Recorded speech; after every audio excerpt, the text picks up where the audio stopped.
What advice would you give someone your age, younger, in high school, that is experiencing loss in their life? Just look forward. Don't let your trauma define who you are or what your future holds for you. That's a tough question. Welcome to the Elevated Hope Project, a podcast dedicated to celebrating stories of resilience, transformation, and second chances. This podcast is proudly sponsored by Elevated Education, an organization that serves students through innovative alternative schools like East Point High School, Elevated Academy, and Accelerated Learning Center. At Elevated Education, we believe in the power of education to change lives and create hope where it's needed most. Today, we're honored to be joined by Mayson and just hear her incredible story. She's a graduate of Accelerated Learning Center here in Phoenix. I think the story is just a testament of the strength of the human spirit and the power of community that you can put around yourself when you're coming across those hard times. So we're excited to have you here. You recently spoke at our professional development event, which I know our entire staff just loves to hear the stories of success that our students have. So we're going to go through some of that today and really just kind of go through your life story. All right. So one of the traditions that I try to remember when we start this podcast is I like to ask our guests something that they're grateful for right now. Honestly, just to be where I am right now in my life, consider me everything I've been through. I'm happy to be right where I am. Yeah, that's good. That's good. And I'm really curious, and I've wanted to start asking this question. So you're going to be the first one that I'm asking this question to. You're part of Gen Z. Like, yeah. I'm just really curious, like, what's your outlook on the world right now? Question. Just an easy question. Well, my generation could definitely do better. Could all together as a whole just be a little better for everyone else. What do you mean by that? Like, do you feel like it's like a selfish thing or? People are just so rude these days. And it's like kind of takes me back sometimes. I'm like, how did we get here? And yeah, some people are very selfish. That could be definitely worked on.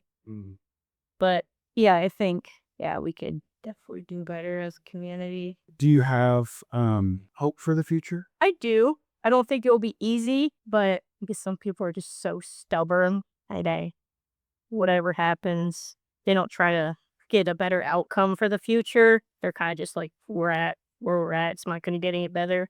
The only way you change that is by working up towards that. And so people don't want to put in that effort. So yeah, I do have hope. It'll just take a lot of work to get there. It's all about putting in the work. Yeah. Let's start on a life story with you, Mayson. Let's start back as kind of early as you can remember, like where you grew up, your upbringing, your family dynamic, all of those different factors of your life. Okay. I was born November 10th, 2006. I'm the youngest of 5. I have 2 older brothers and 2 older sisters. I was raised by my 2 amazing parents who knew what they were doing, worked together, and never gave up on each other. Were you born here in Phoenix? Yeah, here in Arizona. Okay, yeah. My family and I, we spent a lot of time together, especially when I was really little. We went on a lot of camping trips, just a lot of outdoors, a lot of just family gatherings. We also spent a lot of time up in Crown King, which is where my grandparents, my dad's side of the family lived at the time.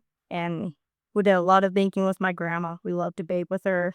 My grandpa, he had a big blue tractor. Me and my sisters loved going on rides in that. We would go up there when it snowed, loved the snow. But yeah, we were very, very outdoorsy. Yeah. And where is Crown King? Still Arizona? Yeah. Oh yeah, it's still in Arizona. Kind of, never heard of it. Neither.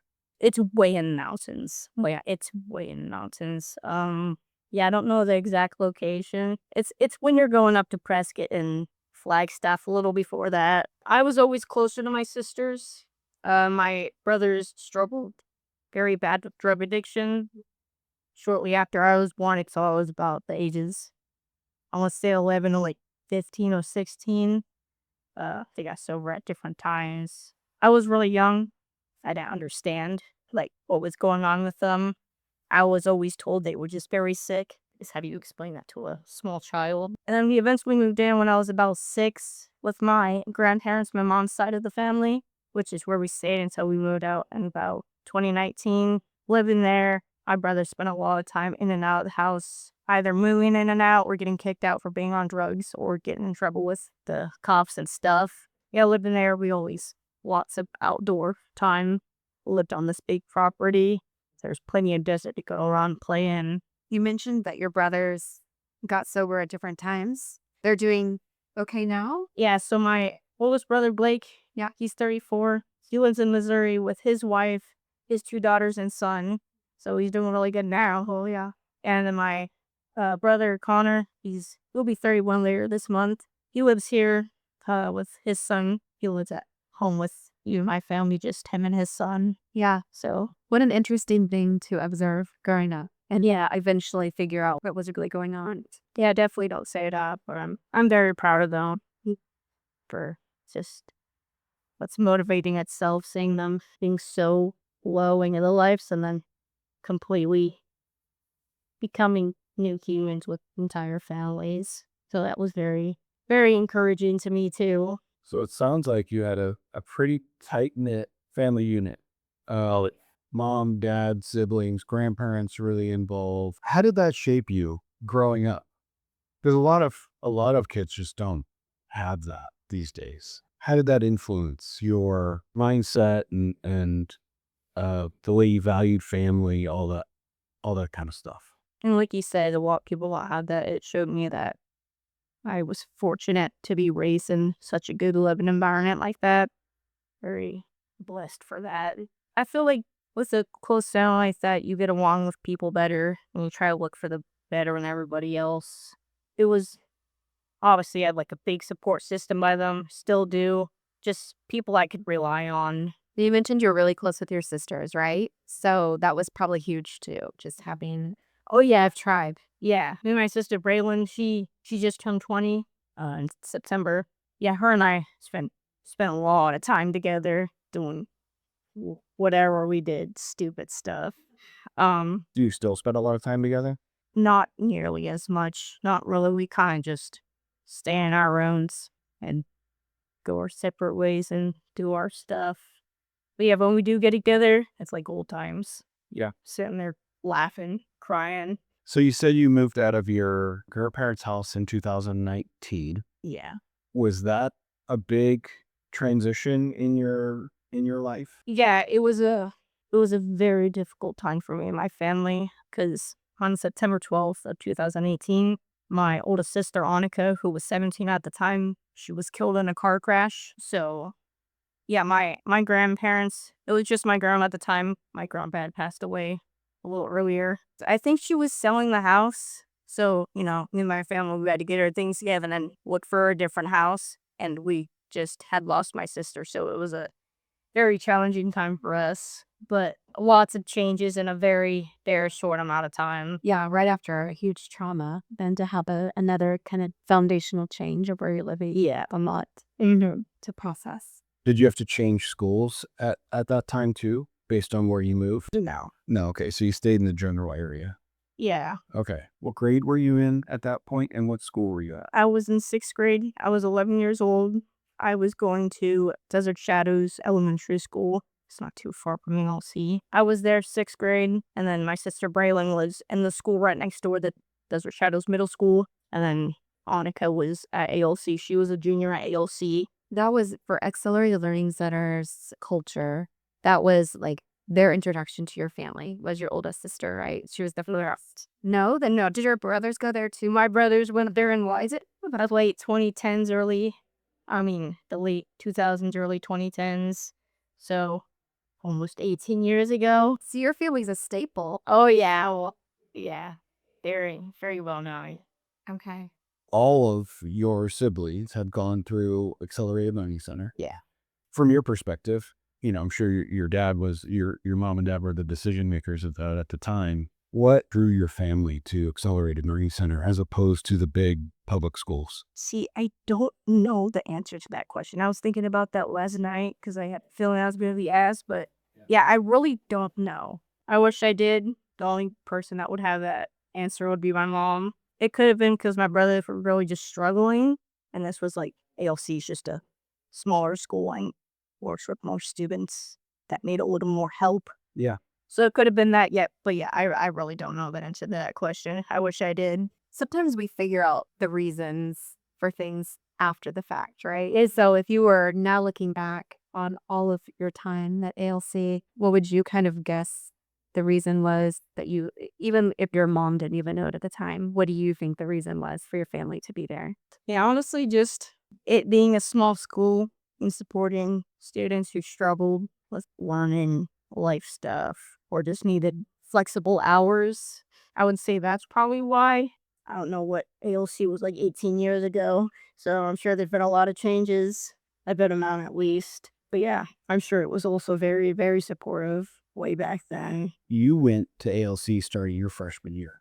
Yeah, You didn't even have the big public school experience. for my first 2 weeks of freshman year, I was actually at Horizon High School. The only reason I went there was so that I could play basketball, because I play a lot of basketball. I want to be on the basketball team. Yeah, I wanted to go to ALC, but it was very heartbroken that there was no basketball team. But after 2 weeks at Horizon, I went to my mom and I said, "Mom, I'm done. Please take me to ALC." So she did. I don't do the big environments, the people, just teenagers, not getting into good stuff, not good people, most of them at least. And a lot of them I knew since elementary school. So yeah, it just wasn't the environment for me. And I couldn't get the support from my teachers. I don't do big classrooms. I have a hard time learning that way. Did you find a way to continue playing basketball? I kind of just stopped. I want to say freshman year. I just completely, here and there at home, I'll play a little basketball with my nephew. But no, I'd lost my spark for it. That happens. We go in and out of things that we're interested in. Yeah. It's natural. I wanted to ask you, going from the big school at Horizon to ALC, what was sort of the first difference you noticed transitioning over to ALC where you're like, oh, wow, okay, I can see this being something I could be successful with? It was just very welcoming by all the staff, just a much smaller environment. And I realized I could have a more personal connection with each of my teachers. They could figure out my learning style and what I needed to do to be able to be successful in my classes. But yeah, it was just a very, very personal, more face-to-face learning, because all throughout elementary and middle school, when I was really little, I was taking speech classes outside of school because had a really hard time pronouncing words, get all stumbled and mumbo jumbo, whatever. And during school, all the way from kindergarten to 6th grade, I was taking extra classes during school hours to help me with my learning needs, because I never been particularly good at school, not very school smart. I've struggled with pretty much every single subject, especially English and math, and having struggles in those subjects definitely caused a lot of self-doubt, because I'd see my classmates getting it so easy or being able to summarize a short story so fast, and I'm sitting there for like 15 minutes, and I'm like, how'd you do that? Yeah. And I just felt very outcast. Would that be the right word? Feel like I didn't fit in with them. You said you developed a sense of self-doubt, right? Just because you weren't able to academically perform like your peers. You walked across the graduation stage and got a diploma. What helped you overcome that self-doubt? To be honest, I don't think the self-doubt ever left. I just had more of a supportive community by all the ALC staff, and they definitely encouraged me and helped me the best that they could to get me through my schooling and education. The self-doubt never left, because I still have a very hard time with English and math, and I still to this day, when I can't figure it out, I'm like, man, I just wish I could do it. Yeah, Mm-hmm. I get that. And I think we all have some self-doubt in different areas. But the one thing I hope that you see in your story is, yes, you had the support of ALC staff, but for you to be able to get that diploma in your hand required an incredible amount of resilience on your end of like, yeah, I'm not good at this, I'm struggling, but I'm going to keep showing up every day. And you did that. And that's what got you across the finish line, not because you were lacking in some academic knowledge, or not even necessarily because the staff had to push you across the finish line, right? You showed up and did that work yourself. So I hope you see that. And I hope you see like just the amount of work that you put in to get that done, which is incredible. Elementary school, I was bullied a little, and that did not help. Anything. As stupid as it sounds, a lot of the kids made mean comments about like my name, the way I dress, because I've always been a little more on the masculine side, the more boy clothes style. Yeah, the way I dress and my name Mayson, being a more male dominated name, definitely confused some of the kids, and they didn't quite understand exactly if that was a boy or a girl, and that was a little hurtful. And people purposely like misgendered me all the time. Even like some teachers, like if there were substitutes and they were like bringing down the name chart and they would come to my name, they looked at me like, and you could tell they were like time to take it back. Like, oh, that's not what I was expecting. But yeah, I was also just bullied for stupid reasons. Kids like to just pick on people for whatever reasons they could figure out. And I was always a bit of a loner. I didn't get along with anybody. I've always been a little more ahead of my years than both people my age. An old soul. Yeah. I just didn't fit in with anybody. I was always closer to the teachers. Not trying to be like a teacher's pet or anything. I just simply didn't get along with it. Yeah, but I just related to adults better. Mm-hmm. Yeah. It's actually a great life skill. Yeah.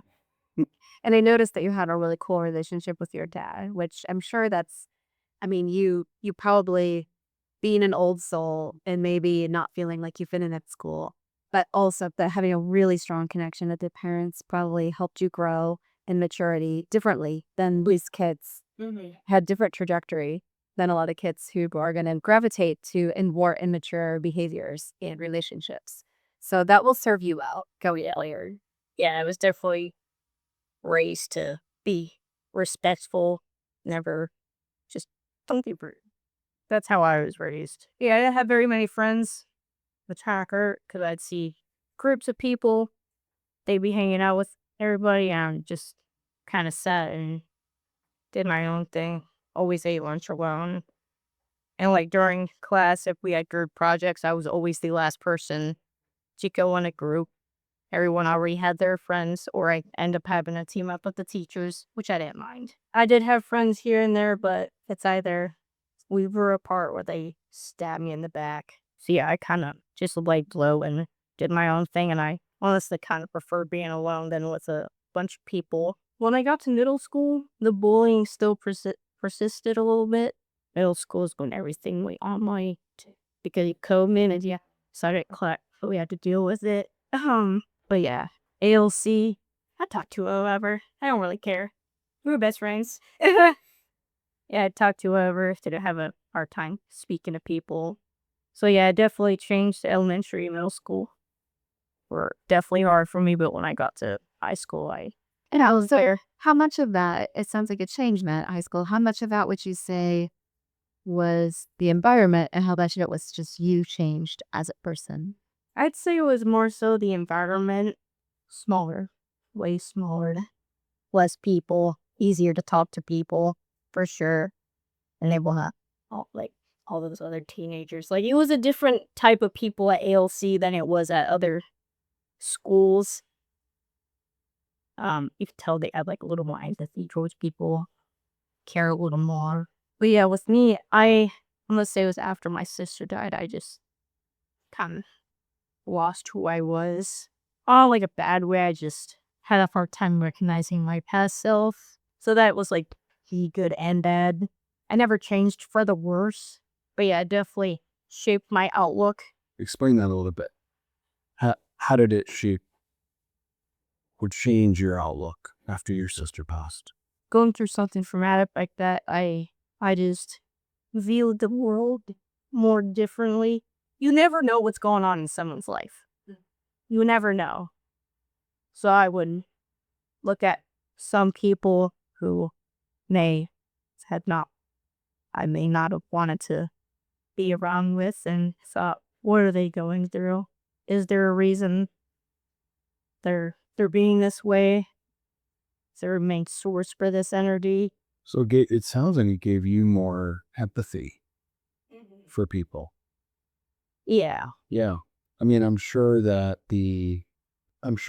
going through that deep grief process of losing your sister is what kind of opened your eyes to being more empathetic for others. Yeah. Knowing that, when you're out in public, you're putting on a good mask over that grief. And some of that behavior that you were experiencing could have been because they were grieving underneath. Yeah. Yeah, that's a great perspective. So I like not to completely go too fast forward, but I was thinking about the fact that I've heard bits and pieces of your story. You wrote a really well-written email a few months ago about your journey, and then you came and spoke to our staff, our event, and then now. And I'm hearing little bits and pieces of your story. But what I haven't heard yet is what your hopes and dreams are for the future. Like, what are the things that you've been so resilient, right? And you've pushed through so much. And now we get to think about that's the next step. What's your future? What are some of those things that you've thought about for your future, whether they seem realistic or not? Honestly, that's one thing. That's a question I struggle with to answer because I have a really hard time with just the future. I don't know what I want to do. I don't plan to change anyway. Yeah, as a career path, I have no idea. Welding. Me and my dad have talked about welding. I want to get into. My dad and I, we have a welder. Within needing to get to that and practice and see if I like it before moving forward to go on like a trade school or something. But we're just so busy, we don't really have the time at the moment. But yeah, future plans, I really don't know. I'm kind of just to go with the flow. So whatever happens, happens. It's kind of a cool place to be, is a blank slate. Mm-hmm. It can be anything. It's just a matter of putting the time in to have the conversations and do some research and try some things out. So, yeah, I mean, I asked that question not expecting like it's a success or a fail. If you have a vision for your future, a lot of people like sometimes I don't know that I have a vision for my future, right? It's just you can take it one day at a time. But a blank slate, you can kind of do anything at this point. I have a question. When you're going to ALC, and I know there's different presenters and things, different programs that you can participate in after high school, career paths. Did you ever come across anything that at least got the motors churning on maybe welding or trade schools or anything like that? No, not really. The Air Force, joining the Air Force was brought up. I talked to Mr. Coffee about that. He set up a slideshow and presentation for me, and I decided I don't want to do that anymore. I was just trying to get through each day. It's something when I came into ALC towards before you graduated. So let me cock you right at the end there, just before you graduated. But I remember, I think we were doing an elective class or something. You had one of those classes that you needed to get done. And so we assigned that for you to get done. But every single teacher and every single student that when your name was brought up or you were in the discussion, the amount of positive things they had to say, oh, that's awesome. And then just talking to you were such this bright light and energy around it was really positive. And so I didn't know your backstory. I said, what a cool young person that I get to work with here. And your teachers thought the exact same thing. Did you ever get the impression of that you were really having this positive impact on people around you? Yeah, yeah. I really do hope so, but yeah, I think so. A lot of students, some students, I didn't even know the names. And they walk up to me, they're like, hey, Mayson. I'm like, hey, who are you? I'm like, love the energy, but what's your name? Even like some of because I only attended PM classes, so 12:30 to 4:30, because I was hoping up at 7 one more. No way. Yeah, some AM students, I'd see them here and there. They'd talk to me. I'm like, it's pretty cool. I'd say I had a pretty close relationship with all the teachers and staff. Mostly, some of them they've known my family for forever, 18 years.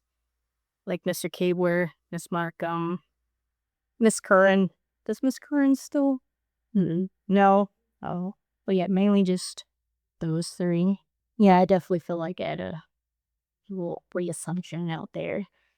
It was great. It really changes a road. It changes the culture of a road. When you're working with students, we can have young people like yourself that just bring this positive energy into it. It's just really cool. So thank you for being awesome, being you, and all the teachers recognize that, and you're just so it's a pleasure to work there and having that class. I appreciate that. But yeah, it was definitely towards, I want to say, like the end of sophomore year and up. I was a little more of a loudmouth in class. I like obnoxious, just would speak up more. Gave it my best shot to answer some questions, even if I made myself look stupid. I get the class laughing. But yeah, it was all my years in ALC were great. It was very welcoming. And my sister Braylon, she was starting her sophomore year when I became a freshman, so it was a little easier. Having her there was just a little more comforting. And I had become friends with the friends she had already made. That was her first year there because her freshman year, she was actually at Horizon. So it was both of our first years at ALC. Freshman and sophomore year, I don't remember too much. Sophomore year, there were a few new teachers. Freshman year, some of the teachers there, they taught my brothers and my sister. And then sophomore year, pretty much all the OG staff left, besides Mr. Kaler and Miss Markham and a few others. So yeah, it was a new teachers, new environment, having to relearn, get to know these new people, see their style and whatnot. Yeah, freshman and sophomore year, I don't remember too much. But junior year was tough. Sophomore year, I didn't miss a single day of school. Wow. Not a single day of school I missed my sophomore year. Congratulations. Thank you. Yeah, It's amazing. I'm kind of proud of that because elementary, middle school, I hated school. Absolutely hated it. I didn't want to be there, and I wasn't good at it. I never once got above a C in any of my classes. But yeah, all throughout ALC, I only got A's and B's. I only ever got one C. I really wished I got that up, but I didn't. So going from never getting above a C to only A's and B's definitely made me feel a little better about myself. Yeah, it's a boost of confidence. Yeah. But yeah, junior year, I don't remember much of that, the beginning of that year. It was during the winter break. So, later December, my mom, she fell very ill and she ended up going to the ICU on January 1st. I was still going to school. I did switch my hours from, I believe it was 9 to 4:30 because Braylon, she was doing morning classes because she had to get some more credits because she was missing a few from freshman year, so she just had to catch up. So I was doing school with her because I had no separate rides because my dad would take her and then my mom would take me on my hours. But yeah, my mom was in the ICU and then things went drastically downhill from there. On the 3rd, she ended up having to be transferred to a different hospital for better care. And throughout that whole time, I was still going to school because we thought she was going to, be okay. So I was powering through school, doing more hours, which I didn't mind because I enjoyed school. ALC school, enjoyed that. But yeah, it was January 11th, which happens to be my mom's birthday. We were told by the doctors that we had a tough decision we had to make. It was either we had to let him go or she would have to sit in a care facility for the rest of her life and be looked after and taken care of. And knowing my mom, she would have wanted. She always told my dad if she ever ended up in a situation like that, to let her go. So that day we had to make the tough decision and we had to let her go. And then, after that day, we called the school, Mr. K. We were like, hey, he already knew what was going on because we told him and my mom. They were kind of close. Oh, I bet. Yeah. Yeah, So many years. they were pretty close. So we called the school, told them what was going on. And then on the 11th, it was the day after, we told them we can't come to school. This is what's happening. We'll keep you updated. They were very taken aback by that because they've known my family forever. But yeah, it was the 16th, January 16th. she was transferred to hospice, which is where she stayed in almost exactly 48 hours. It was on January 18th, 8:46 p.m. She passed away. My family and I were all there. So she was very supported and wasn't alone. But yeah, my sister and I weren't sure how we would continue our education after that, how we moved forward from that. A few days later, we got to the school and we sat down with Mr. Kaler and he worked out a schedule for us. We would only be attending school Mondays, Wednesdays, and Fridays until we felt ready to go back full time. I ended up going back to school on, I believe it was the 29th, so 11 days later. 11 days is such a short time after losing your mom. But I felt the need to go back because when something happens like that, your life doesn't just stop. It doesn't stop dead in its tracks. You still have your responsibilities you have to do, things you need to take care of. And it was, I don't want to say easier, but it was a little easier to move on from that. Everything with my sister. It was kind of like, we were kind of already like prepared, like mentally, how that would go. After losing my sister, I didn't go to school for like over a month. I returned after 11 days, and that day, all of the teachers and staff looked at me like, hey, you take today, tomorrow, this week, however long you need to figure out how you're feeling, soak it all in, and if we need to make any necessary adjustments, we will. You talk to us, you'll let us know. So they were all very, very supportive. So you lost your mom a few years after you lost your sister. Yeah, about 6. Okay. Yeah, that's a lot.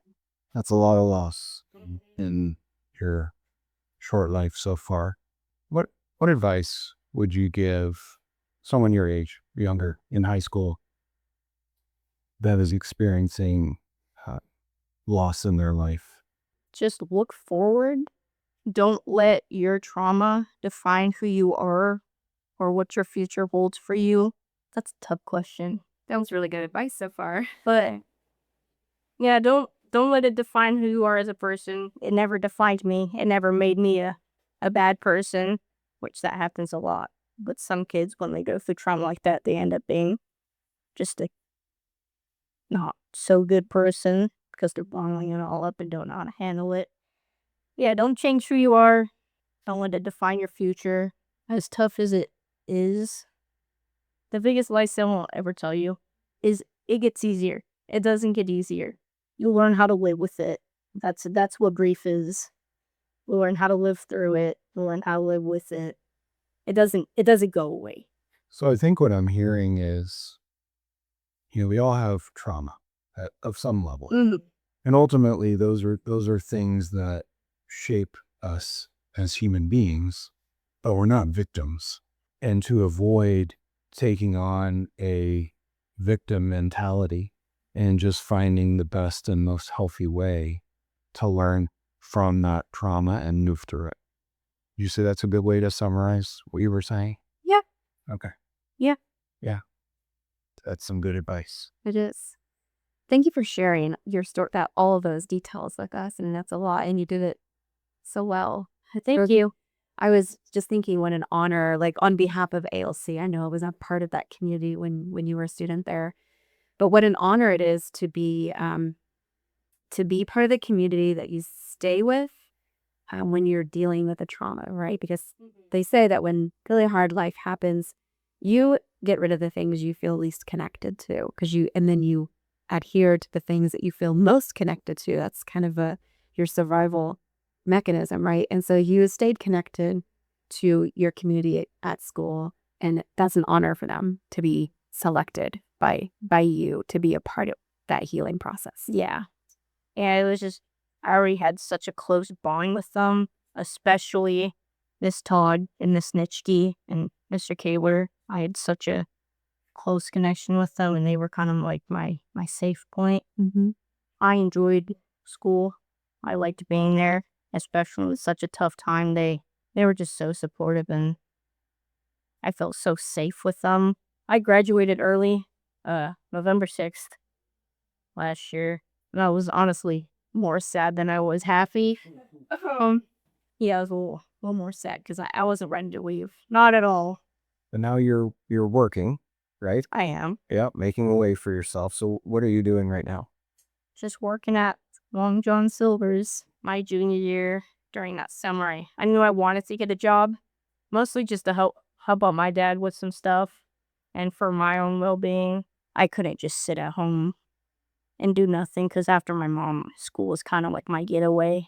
So yeah, that summer I'm like, I need to find something to do. I can't sit at home and do nothing. I applied to like 30 places, never really heard back from any of them. Right after I graduated in December, I got called in for an interview by them, and then they hired me on the spot. I started working January 3rd. So, yeah, I've almost been there a year now.